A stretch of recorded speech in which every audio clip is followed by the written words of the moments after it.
At eto na nga, Master Judea, nagbabalik na naman. Dito lang yan sa Master Judea Channel. At kahapon, mga kababayan, marami yung tinuka ng agila.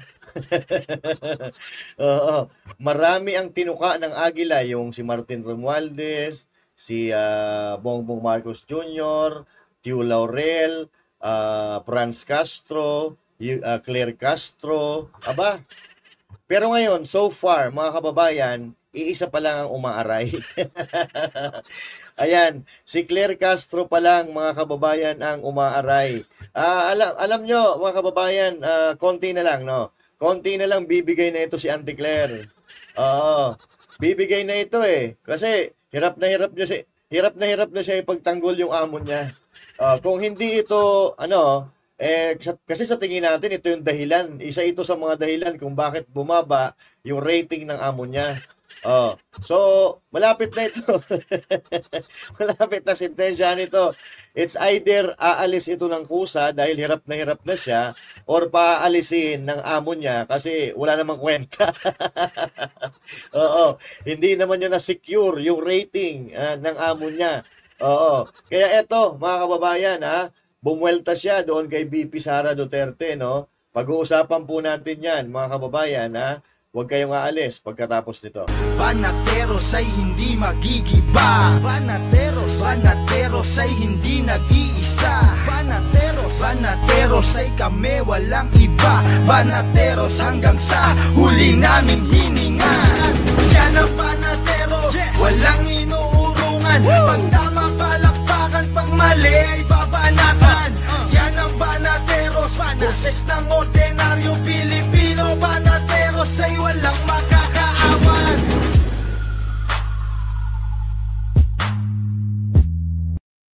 PTP Laban Street, PTP Laban Street, PTP Laban Street, PTP Laban. Tondo, Pato, Bongo, Hinlo, Mata, Matuleta, Lambino, Rodriguez, Salvador, Kibuloy sa Senado. Tondo, Pato, Bongo, Hinlo, Mata, Matuleta, Lambino, Rodriguez, Salvador, Kibuloy sa Senado. Duterte Street, PTP Laban Street, PTP Laban Street, PTP Laban Street, PTP Laban, PTP Laban Street, PTP Laban Street, PTP Laban Street, PTP Laban.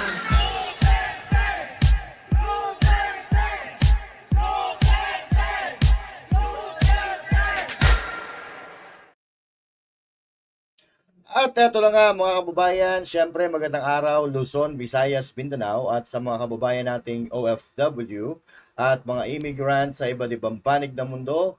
Huwag po natin kakalimutan na mag-like, mag-share, mag-subscribe at syempre,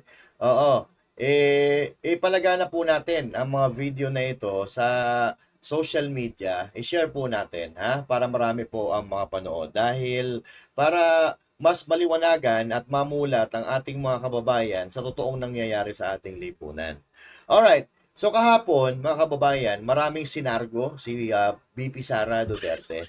Sinargo niya ang tingog, of course, kasama niyan, Jude Asidre, yung asawa niya na si Yeda Romualdez, at of course, si Speaker, Martin Romualdez. Okay, isa pa sa sinargo niya, si Franz Castro, sino pa ba? Tio Laurel, Marcos Jr. At isa na itong si Auntie Claire Castro. And so far, ngayon, mga kababayan, ang umaaray pa lang itong si Claire Castro. Medyo nasaktan ata kasi hirap na siya ipagtanggol yung amo niya eh. Oo, ito yun. Farmers natin, dahil local farmers po manggagaling ang bigas na ito.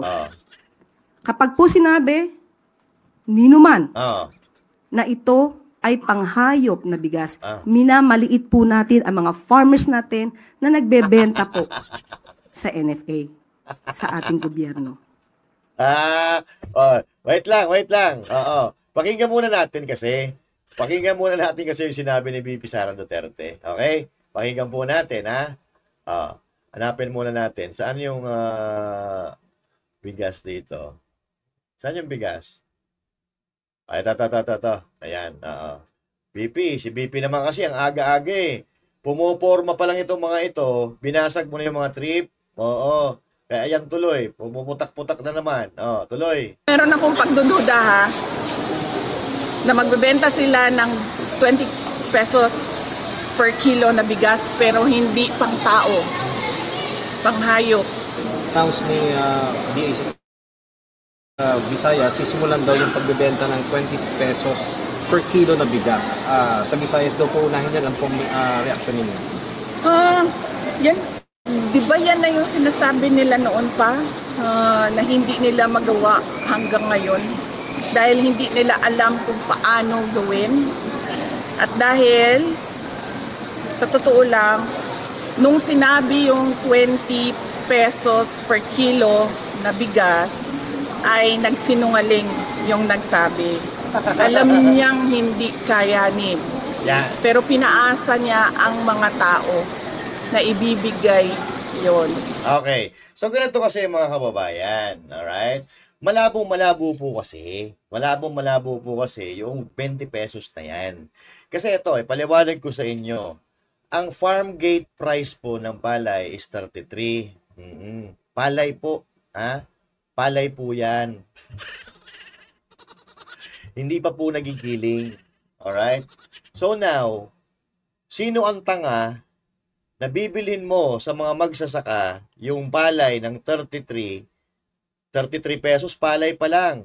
Tapos ibebenta mo bigas na 20 pesos. Hindi ba parang pumukumo ka ng bato na pinukpok sa ulo mo? Diba? At eto pa, mga kababayan, kung talagang gusto nilang gawin yan, dapat ang ginawa nilang SRP ay 20 pesos. SRP, I mean, yung pangkalahatan sa lahat ng palengke. O bakit diyan lang sa Visayas? Kasi mababa ang boto nyo sa Visayas? Kasi tinatakwil kayo ng mga taga-Visayas? Diba? At ang tanong pa dito, bakit? Katulad nga na sinabi ko kanina, yung farm gate price na 33, paano mo ibibenta na 20 yung bigas? Mabuti sana kung napababa mo yung farm gate price ng halimbawa, 15 pesos. 20 pesos. Kahit ipantay na lang natin, bigas mismo ipantay na lang natin sa presyo. Kahit palay, 20 pesos, or bigas na mismo, 20 pesos ang farm gate price. Pwede yun, mga kababayan. Pero kung bibilhin mo yung sa farm gate price ay 33 at ibibenta mo ng 20, anong klase yun? Ano mangyayari sa atin doon? Dilugi na naman yung gobyerno, idadagdag nyo na naman sa utang ng mga Pilipino yung ipangtatapal nyo sa kakulangan. Sa tingin nyo, mga kababayan, mamimaintain nila yan. At tingnan nyo, pwede ipatupad yan. Like 1 year before the election. Pero ngayon, itinaon nila 2 weeks before the election. Bakit? Kasi nga, mababa po ang boto nila na makukuha diyan sa Visayas. Binubudol na naman nila ang mga tao. Tuloy mo, Pip. One last question. Meron akong pagdududa ha, na magbebenta sila ng 20 pesos per kilo na bigas pero hindi pang tao, pang hayop. Kanang ginatawag nila ano sa bana siya sa murag lamaw? Sagmaw. Oo, ganyan. Ganun ba yung bigas ng NFA, sir? Huwag mo kasi pagtawanan. Ito naman si VP Sare. Kaya galit na galit tuloy. Huwag mo pagtawanan si Claire. Ay si Marcos. Pinagtatawanan pa nito. Grabe ka. Ganyan yung pag sinabi natin 20 pesos per kilo na bigas, yung pwede kainin ng tao. Yan. Okay, naalala nyo ba yung binebenta sa Kadiwa na 29 pesos na bigas? Ano sabi ng mga kababayan? Ano sabi ng mga kababayan natin? Pagkain daw ng aso. 29 yun 29 pesos. Ano kaya itsura ng tig-20? Baka pagkain na ng daga yun. Tuloy. Oh, yan yun, diba? Yan yung 20 pesos per kilo na binibenta, yung pinapakain sa baboy. Hindi mga baboy ang hindi mga hayop ang mga Pilipino. Kapag nagbenta kayo ng 20 pesos per kilo, bibili kami lahat. Kasi pwede siya kainin ng tao. Ma'am, what do you think out of the timing ng announcement ng 20 pesos per kilo na bigas just weeks before the election? Ano na yan? Promise na naman yan sa mga tao na alam mong para lang sa eleksyon at para lang sa kanilang mga senators. Para manalo yung kanilang alyansa kuno na iniwanan naman din sila nung dalawa nilang kandidato dahil kakaalam ko walang direksyon yung kanilang alyansa. Yun o! Walang direksyon yung kanilang alyansa. Kaya galit na galit si Ante. Eto na. Pakinggan na natin ang buo at supalpalin natin si Ante. Saan si Ante? Ante! Lumabas ka na dyan, Ante. Wait lang ha. Wait lang po. Ayan si Ante. Matagal na po nilang ini-issue. Alin? Okay. Unang-una po, matagal na po nilang ini-issue na mukhang hindi kakayanin ng Pangulo ang aspirasyon na magkaroon at mag-deliver ng bigas sa halagang 20 pesos kada kilo. Ngayon po, na unti-unting natutupad. Ngayon po, na unti-unting natutupad. It cannot be mother, father, you. Ang hirap niyong paliwanagan. Yung 20 pesos na bigas, alam nyo na una pa lang, 2022 election, alam nyo na hindi po pwede yan. Hindi matutupad yan. Lalo-lalo na ngayon, ang daming kurap. Buti sana kung walang nangungurap at yung kinukurap nila, ilalaan sa libreng pabigas para sa mga mamamayang Pilipino. Pwede yun. Pero itong bubudulin nyo, yung mga Pilipino at yung NFA na buffer stock, ibebenta nyo ng 20 dahil mag-i-eleksyon, walang kagaguhan po yan. Katulad ng sinabi ko kanina, pwede nyo gawin yan 1 year before the election, ba't di nyo ginawa? Bakit ngayon at itataon nyo sa eleksyon, bakit yung akap ninyo hindi ba umubra? Wala bang silbi yung akap nyo at hindi nakahatak ng mga botante para iboto ang mga kandidato nyo? At ngayon, eto, dadaanin nyo sa 20 pesos na bigas na alam ko na pagkatapos ng eleksyon, wala na yan. Diba? Tuloy. Ang aspirasyon na ito ng Pangulo, bakit muli na naman silang nagsasalita, nagiging negatibo? Muli, uulitin natin. Ano? Ang gusto po ng Pangulo, ng Pangulong Marcos, Alin? ay ma-deliver sa taong bayan ang bigas sa murang halaga. Noon pa po ito. Pero ngayon po'y nagsusumikap ang ating pamahalaan, ang ating Pangulo na matupad ang aspirasyon na ito. Bakit? Para sa eleksyon. Yay! Para sa eleksyon. Tuloy. Sana po sa mga leader, ang tunay na leader at tunay na Pilipino ay dapat sumusuporta sa kapwa Pilipino. Ulol. Sino ang susuporta sa mga kagaguhan at kabulastugan na pinagagawa ng administrasyon nyo? Diba? Sino ang susuporta dito sa pambubudol na naman ninyo? Walang matinong tao ang susuporta sa alam na pinagloloko nyo ang tao. Lalong-lalo na sa pinuno ng bansa. Huwag sanang pairalin ang crab mentality. Hindi po matatawag na crab mentality yung paninita o yung pagkontra sa isang gawain na hindi karapat-dapat at panluloko sa sambayan ng Pilipino. Hindi po matatawag na crab mentality na iligtas ang bansa mo sa tiyak na kapahamakan dahil yung kasalukuyang administrasyon wala namang nagagawa sa bansang ito, tapos bubudulin ulit ang mga Pilipino sa pamamagitan ng pagpipilit na ibaba ang presyo ng 20 pesos ng kilo ng bigas. Oh, maniwala kayo, mga kababayan, pagkatapos ng eleksyon, babalik sa dati yan. Oo. At huwag maging anay sa lipunan. Oo. Magkaisa tayo para matupad ng... Yan na naman tayo sa pagkakaisa eh. Oo. Diba? Tagline na ninyo yan eh. O election pa lang, unity team, di ba? Unity. Oo. Yung pala, makikipag-unity sa mga komunista. Makikipag-unity sa ICC. Oo. Makikipag-unity sa mga kabayan black.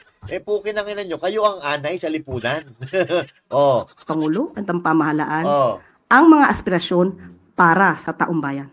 Pero ma'am, why did the government choose Visayas po? Kasi yung isa rin yung sinasabi, given na vote-rich region yung Visayas, kaya ito raw yung pinili. Ano po yung basehan ng government kung bakit Visayas? Una-una po, na sabi po sa atin, ni Secretary Kiko Laurel, na kaya po Visayas, unang-una po, maraming stocks po ang NFA sa nasabing lugar.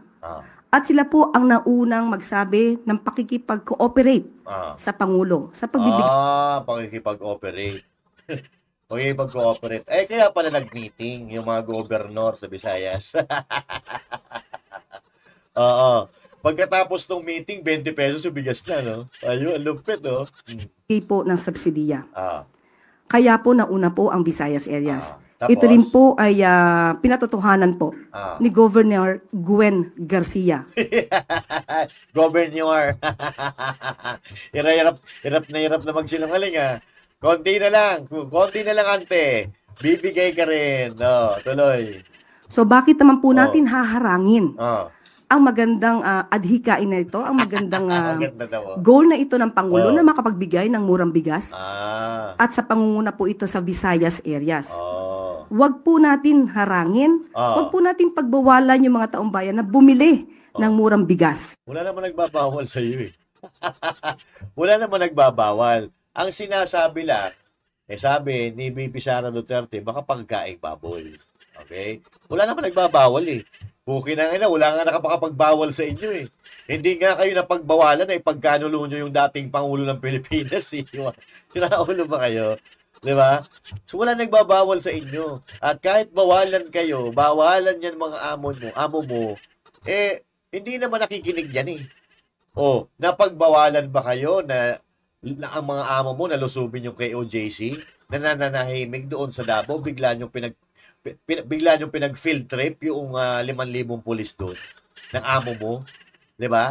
Walang bawal-bawal sa inyo. Yung bawal nga yun ang gusto-gusto nyo ginagawa Yun ang gustong-gustong ginagawa ng amo nyo Diba? Ito po ay muli para sa taong bayan, huwag natin mahayaang magutom ang taong bayan. Huwag natin hayaang magutom. Base ho sa sa survey po, napakataas po ng porsyento ng mga Pilipinong nagugutom ngayon. So, parang nagbabanggaan ho ata yung mga sinasabi natin. Ante, sana ante, ganito dapat.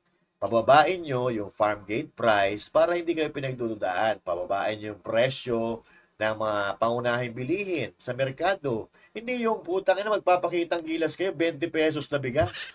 Saan ba natin makukuha yan? Sa mga iilang tindahan.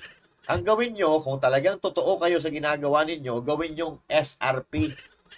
Standard Retail Price ng NFA, yung 20 pesos. Kahit saang tindahan sa buong Pilipinas. Dahil hindi lang Visayas ang may bibig. May bibig din ang mga taga Mindanao. May bibig din ang mga taga Luzon. Ulul. Hindi porkit po umura ang bigas, sasabihin na panghayop ang nasabing bigas. Ito na nga, Ate Claire. Ano pa ba ang pagbabasihan natin? Na yung 29 nga na ibinenta ng amo mo sa kadiwa nyo, hindi makain ng tao. 29 pesos yun ha. 29. Paano pa kaya? Ano kaya itsura ng 20 pesos na bigas?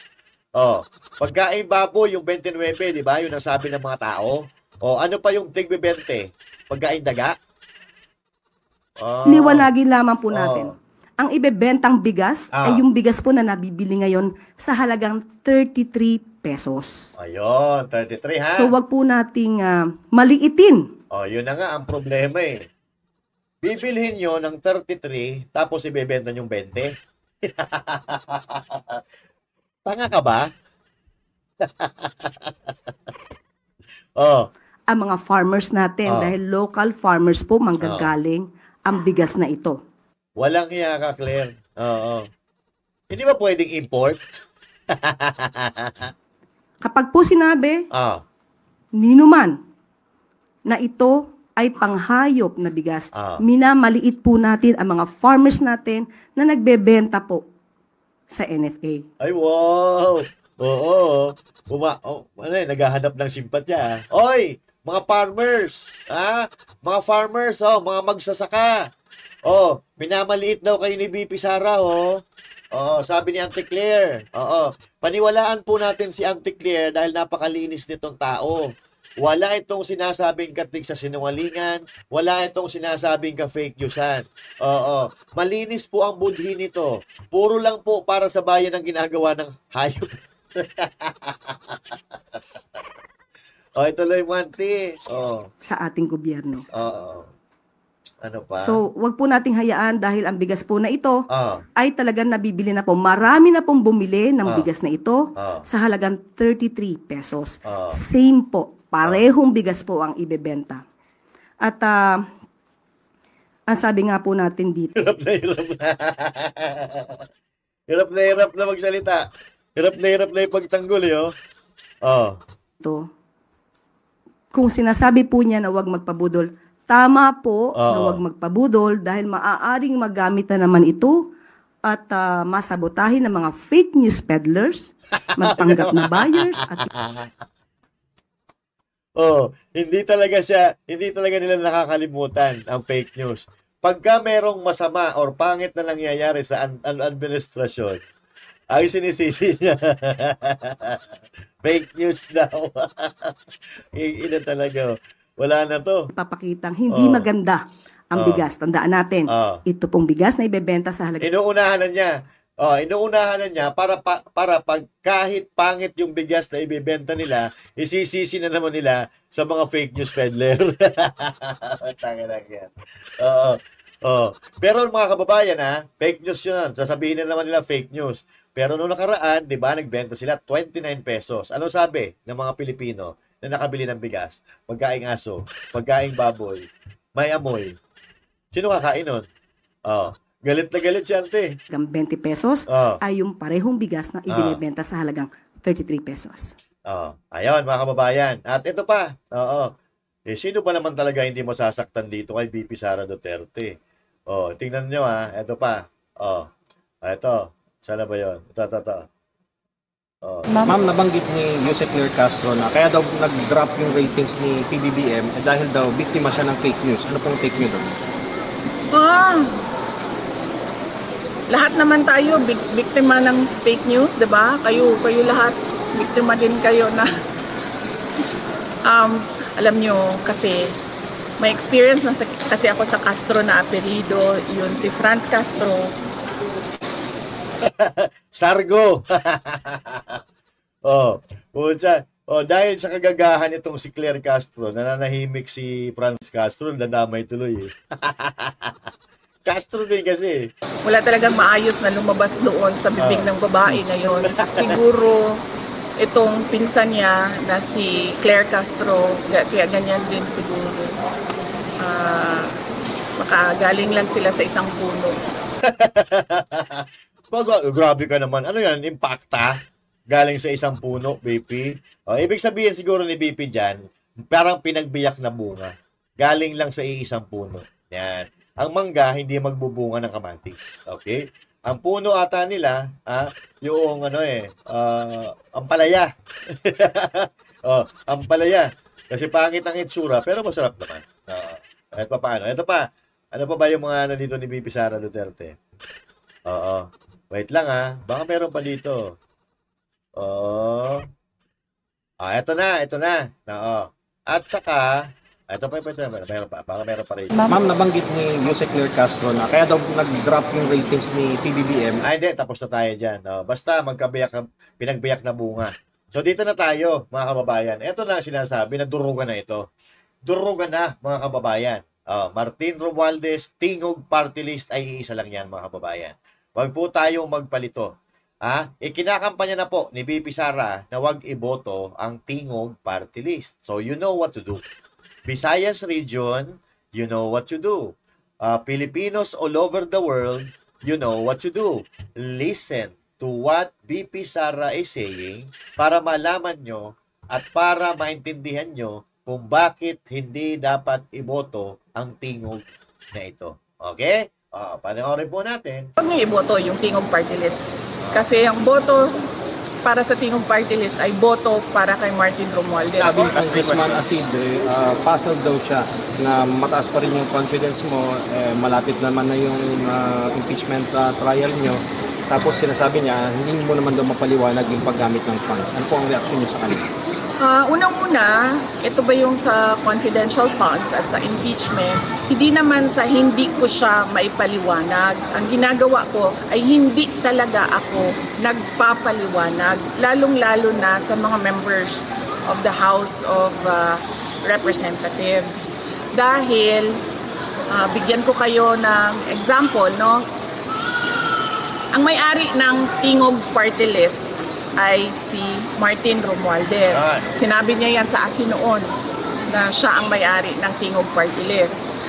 At ano ang pwede natin sabihin na mag-substantiate, no, na totoo siya ang may-ari ng Tingog Party List ay yung first nominee nila ay asawa niya. So ibig sabihin, yung second nominee nila na si Jude Asidre na gusto niyang sumagot ako sa kanya patungkol sa confidential funds ay pagmamay-ari ni Martin Romualdez. Kasi second seat siya ng Tingog Party List. So, ibig sabihin, pinapasagot nila ako kanino kay Martin Romualdez. So, bakit naman ako sasagot sa Tingog Party List?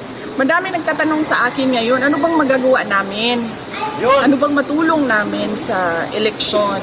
Unang-una, pwede nyo siguro matulong talaga, huwag nyo iboto yung Tingog Party List. Kasi ang boto para sa Tingog Party List ay boto para kay Martin Romualdez. Isipin nyo, 3 na yung seats niya sa House of Representatives. Yung distrito niya sa Tacloban, yung 2 upuan niya sa Tingog Party List. Yung upuan ng asawa niya, yung seat ng asawa niya, yung seat ni Asidre. So, hindi dahil hindi ko masagot yung mga tanong nila sa confidential funds. Ayaw kong sumagot sa mga pagmamay-ari ni Martin Romualdez. Ang ginawa kasi nila, kasi distrito lang si Martin Romualdez sa Tacloban, diba? So, wala siyang personality na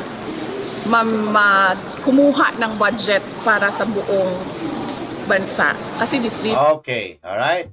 So, since ito, mga kababayan, distrito lang, wala siyang kapangyarihan na humawak ng budget ng buong bansa. Okay, anong ginawa niya? Anong ginawa niyang diskarte para mahawakan niya ang pera ng buong bansa? Gumawa siya ng party list. Itong Tingog Party List, which is nationwide ito. Ang party list po ay binoboto ng buong Pilipinas at pati mga kababayan natin sa iba't ibang panig ng mundo. So, naging national po siya. Kaya nga, kung maririnig po natin ang mga kongresista, kapag namimigay sila ng ayuda, pinapasalamatan nila si Martin Romualdez. Ang sinasabi nila, kung hindi kay Martin Romualdez, wala silang ayuda. Yun ang lagi nating naririnig. Yan po ay patunay na si Martin Romualdez ay humahawak ng pera ng Pilipinas sa pamamagitan ng Tingog Party List. Ito ang pinapaliwanag ni BP Sara Duterte. Kaya makinig! Ito lang yung sa kanya eh. So ang ginawa niya gumawa siya ng party list. Ang party list, pwede yan sa buong bansa. Kahit saan. Doon pumapasok yung pondo, yung pera sa party list niya. Ano ang pwede natin sabihin na mag-substantiate yan? Tingnan natin yung natanggap na pera sa galing sa mga regional offices papunta doon sa Tingog Party List at magkano yun. So bakit ako sasagot sa tao na unang-una todo ang paninira niya sa akin, todo ang gastos niya sa paninira sa akin. Pangalawa, ganyan siya kasakim. Nako po. Sa pera at sa power. 3 yung upuan niya. 3 yung seats niya sa House of Representatives. Ma'am, Nako po, yun ang sinasabi. Durog. The Fall. The Fall. Ma'am, nabanggit ni Yusek Clear Castro na kaya daw... Okay? Alright, mga kababayan, ito lang ang sinasabi natin. Okay? Si Martin Romualdez po, wala po yung kalaban. No? Wala po yung kalaban dyan sa distrito niya. Kasi lagi ganun po nangyayari. Nananalo siya bilang kongresista dahil wala po siyang kalaban. It's either kinakasuhan nila yung kalaban nila or pinapadisqualify po nila. So now, sigurado, mananalo na naman si Martin Romualdez bilang pagkakongresista dyan sa distrito nila. Pero, mga kababayan, huwag na po nating hayaan na maging hawak po ng kasakiman ang buong Pilipinas. Huwag po natin na may boboto yung tingog party list. Yan po ang panawagan ni BP Sara Duterte. Dahil lahat po ng pera ng gobyerno dumadaan kay Martin Romualdez sa pamamagitan ng tingog party list. Tingnan nyo, ang bansa natin ngayon, ano ba nangyayari? May infrastruktura ba? May mga tulay ba na nagawa? May mga kalsada ba na nagawa? May mga pantalan ba na nagawa? May mga airport ba na nagawa? Nga. Saan napunta yung pera? Kayo na ang humusga, mga kababayan. Kayo na ang mag-isip, kayo na ang humusga kung saan ang pupunta yung pera. Kompleto naman ang budget na ipinapasa ng taon-taon. At ngayon, mga kababayan, questionable pa ang pondo ng Pilipinas dahil po mayroon po yung reklamo. Yung sa BICAM, yung mga blanco, inireklamo po yan sa Ombudsman at sa Korte Suprema. Pero, ngayon daw po, mga kababayan, ay almost 81% na ang nailalabas na pera ng gobyerno, hindi pa man tayo nangangalahati sa fiscal year. So, ang tanong, saan napunta yung pera?